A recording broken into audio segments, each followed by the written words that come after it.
It did strike me watching it that not only the dance scenes but like the sex scenes seemed so carefully choreographed. The sex scene actually, and I'm sure you'll get this on the DVD extras, is a choreographed dance that we Really? shot two ways. It was sort of,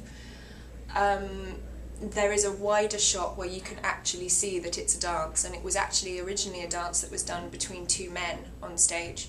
And then Joe saw it and was completely obsessed with the idea of it.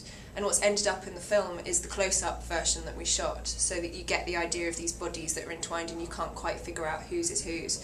But it is actually, the whole thing was actually a dance. Really? Yes. No wonder it looked choreographed Yes, to me. exactly, that'll do it. Right. So that was a City Larby Trikawi? That was a City Larby Chikari dance that has been performed many times on stage, and I'm not quite sure what it's called, but it's normally performed between two men. Mm-hmm. And I think Joe also liked the idea that it was a performance piece between two men, that there was within the sexual act, different people take control at different times, so the idea that it was something between two men was quite, an androgynous thing, I think was quite interesting for all of us.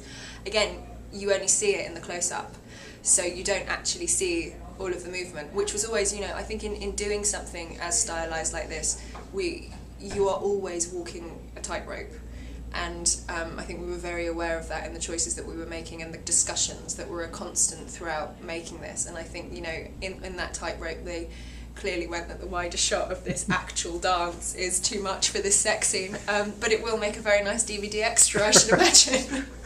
I'm sure it will.